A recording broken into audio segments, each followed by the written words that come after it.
What is up, Sooner Nation? I am Casey Mallon, and you are now, come on, get with me in a Sooner state of mind. Make sure you subscribe on Apple Podcasts, Google Play, Amazon Music.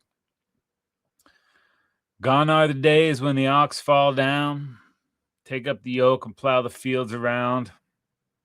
Gone are the days when the lady said, please, gentle Jack Jones, won't you come to me? Sooner state of mind, family, what is good? Oh, baby. Spring has officially sprung. Finally recovering from daylight savings time. I don't know if we're in it or we're out. I don't know what the hell's going on. I do know you spring forward and fall back. So we definitely got scrooged on an hour of sleep when it switches in the spring. The first couple of weeks after that switch, the early mornings are like pitch black. I'm taking my kid to school and it feels like it's 3 a.m. Brutal starting the day like that. But I've adjusted and I'm starting to enjoy the extra hours of daylight in the mid-evening. So that's cool, I guess. As cool as daylight hours can get, I don't know. But you know what else is cool? I'm sure you don't, but it'd be much cooler if you did. That's some Dick Linklater for the people. Get hip, nerds. And if you caught it, all right. I teed that one up for you. But that's enough of that crap. I'm in a great mood. I woke up in a great mood. And you might be asking, why are you in such a great mood? You were asking, weren't you? I know you were. Well, I am in such a great mood because spring ball is officially back, people. Our Sooners are officially practicing, and the spring game is just a few short weeks away. Now, who wouldn't be stoked about that? Rhetorical question, people. We're all stoked about that. And with stoke levels rising, a rising tide stokes all boats. Not exactly the quote, but you get the gist of it, whatever. All the social media channels been flooded with that sweet, sweet Oklahoma football practice, baby. Tyler Wine breaking it down after that first practice. Bunch of receivers running routes. O-linemen drive blocking the sleds. The backs toting the rock. Edges working on pass rush moves, and I am here for all of it. Eating up that content. Just sitting there watching all these videos. And then I see Jason Witten coaching up the tight ends. And I'm like, is this real life? I mean, does it get any better? With all the issues our Sooners have had at that position, now we've one of the best to ever do it at any level. Not only coaching our guys up, but also already recruiting at a high level. If you were a high school tight end getting ready to choose where to go play college ball, are you telling me you wouldn't want to go to OU and get coached up by future Hall of Famer Jason Witten? It's a no-brainer, people. Full disclosure, huge Dallas Cowboys fan. Witten, one of my all-time favorite Cowboys. It just stokes me out, man. Like when CD fell to the Cowboys, nobody thought it could happen. It's kind of like that, but in reverse or something like that. Whatever it is, it's stoking me out. And that's just another layer to all the good stuff happening around the program. Not good stuff, great stuff. Great stuff happening around the program. It's good to see Mateer out there spinning it. Last year, dude got a crash course in how big this thing actually is. I mean, I don't think anything can prepare you for the scrutiny that comes with being the quarterback at OU, or the pressure, the legacy. I say it all the time. We've been absolutely spoiled for the last 20 years when it comes to quarterback. And I'm not sure if Mateer knew how challenging it was going to be on every level. Sure, he knew to step up and play, conference, yada, all that, but it's more than that. It's on the field, it's off the field, it's expectations, it's everything. How rabid the fan base is, both good and bad. Although the bad ones seem to be louder and more unhinged. But either way, you get it all. And then after breaking the thumb, which now is sounding like it was an issue for him the rest of the season, probably so. You break the thumb on your throwing hand a month into the season, of course it's going to affect you. And he for sure came back too soon. We didn't have any options, but he came back too soon. Was never able to get full strength back in that thumb last year. I mean, I'm not a world-class athlete, but I've dislocated my thumb on my throwing hand, and it took forever to get the strength back. Yeah, it's like that. But he came and he battled. And, you know, another reason to like and believe in this dude is that he never, not once, did he use it as an excuse. He went out there and gave it everything he had. Wasn't always pretty. Did win some huge games. But you got to love how grimy it was to go out there, a broken thumb on your throwing hand, go on the stretch. Red November, come on. And to get this team, all kinds of banged up at receiver with almost zero running game to the playoffs, and in my opinion, one drop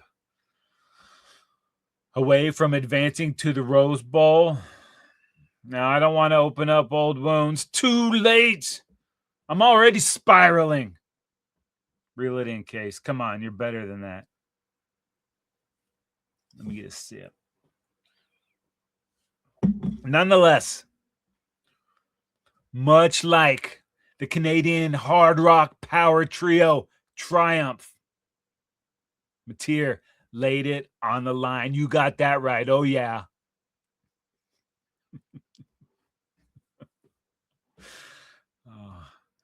And the word out of spring practice is that dude has been putting in the work.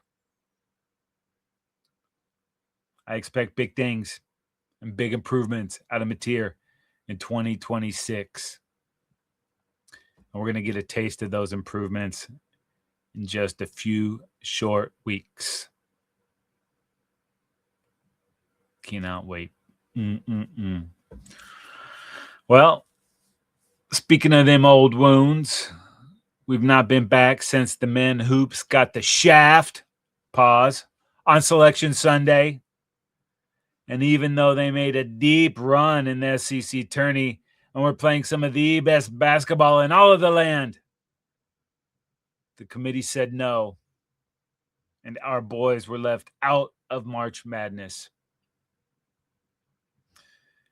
But even so, the late run our Sooners went on to end the regular season was enough to help Porter Moser keep his job, which I do think was the right call. Not only that, the news gets better. New AD Roger Denny said, quote, "At Oklahoma, we've had a long history of embodying an underdog spirit. And in men's basketball, that mentality has often led us to outperforming our resources. It's on Coach Moser to make sure that our team's performance continues to meet and exceed our resources for the program. He's done that, and I am confident he will continue to. But an underdog spirit will only take us so far. It's my job to ensure that our resources match our expectations. We haven't held up our end of that bargain, from NIL to staffing and beyond. We're going to fix that, end quote. Dope. According to OU Insider, the Sooners spent roughly $6.5 million on NIL for their current roster. That was good enough to be 15th in the SEC out of 16. It says most of the teams spent around $10 million. But more from Denny. On top of how we resource our program, it's critical our fans show out for the team. I've seen firsthand the difference community support of college basketball can make. A bigger and louder crowd, a true home court advantage, and a zealous fan base are all essential to our success. Oklahoma men's basketball is a proud program. We're going to restore the pride together. Boomer Sooner, end quote. And if you look at what's happening with the Illinois program that Denny helped rebuild, future looks bright, people. Or at least it feels uber positive and gives us something to look forward to. Now, as far as March Madness goes, my bracket went to shit as one of the Boozer twins lobbed up that turnover on Sunday, setting up the game-winning three by Braylon Mullins, paving the way for an incredible UConn comeback, baby. Don't call it a comeback. I just did. A 19-point comeback, which was the first ever 15-point or larger deficit ever overcome against a number one seed. Duke being the overall number one seed, it's probably got to sting that much more. Brutal. Just a brutal ending to that game, man. He's going to think about that forever. And flip it over to UConn, their third Final Four in the last 4 years. They're going to go up against Denny's Illinois in the early game on Saturday. Illinois is playing some pretty good basketball right now, man. They look strong. And then it's Michigan versus Arizona. Those teams have looked incredible too. I mean, Arizona feels like they might be the favorite, but it's going to be a battle, and I cannot wait for those games. Epic, epic stuff. And then you flip it over to the women's tourney. Our Sooners just got buzzsawed by a South Carolina team that is playing out of this world. The spread on their opening round game was 55, and they covered. And, you know, our Sooners played hard, but SC was just way too much. They're my favorite to win the whole thing. And, you know, our girls did beat them cocks earlier in the year. But getting it done, beating that team twice, almost impossible. But Coach B, she is building something special. That's back-to-back Sweet 16 appearances. They are on the up. I'm very proud of that team and how well they played all year. Brutal way to go out, but it will be a good learning experience, and this team will improve. However, our hoop dreams are still alive, people. Do we deserve to be? Is that the question? Yes. And yes. Our Sooners were selected as one of the 8 teams to participate in the college basketball crown. And it's going down in Sin City starting this Wednesday. OU, our Sooners will play Colorado, followed by Baylor versus Minnesota. Then on Thursday, it's Stanford versus West Virginia.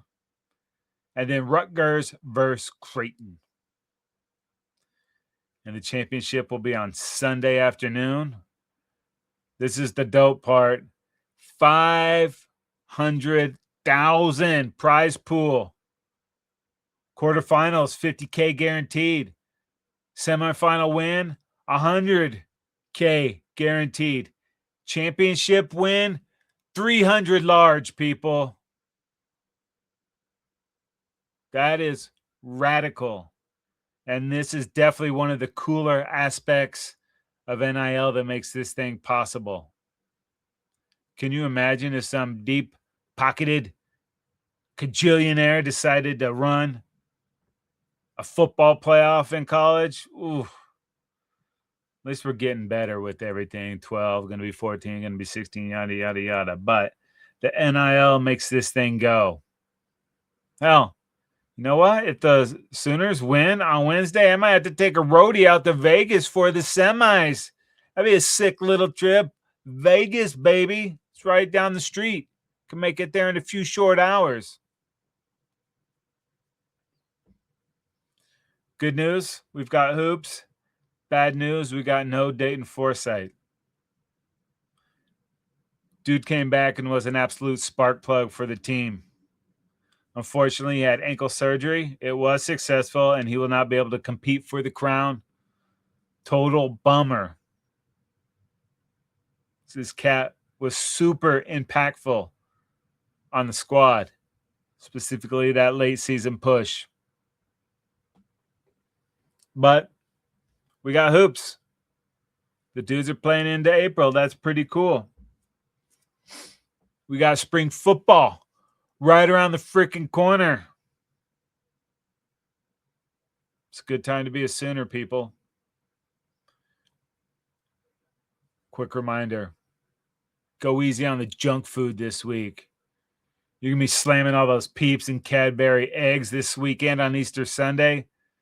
Peeps I can get with, Cadbury eggs, a little weird. Even with the heist of the Kit Kats, there should be plenty of Kit Kats around. Don't get into a tizzy. Do not panic. My kid still likes the Easter egg hunt, but now wants money in the eggs. Money. We didn't get that when we were kids. We got like a hollow chocolate bunny and some gross-ass jelly beans. Easter candy has come a long way. Eggs full of money. Easter egg hunts have come a long way. These whippersnappers don't know how good they have it. End of rant. Head on over to Believe.com. That's BLEAV.com. Go to shows. Type in Sooner State of Mind. That's Sooner State of Mind. And you are locked, my friends. We've got a ton of great content. Every team, every topic, everywhere. Believe.com. And if you want to watch Sooner State of Mind, head on over to YouTube and search the Football Dudes. We are there. Spring game right around the corner. Cannot wait. Happy Easter to all of those who will be Eastering over the weekend. My name is Casey Mallon, and I am in a Sooner state of mind.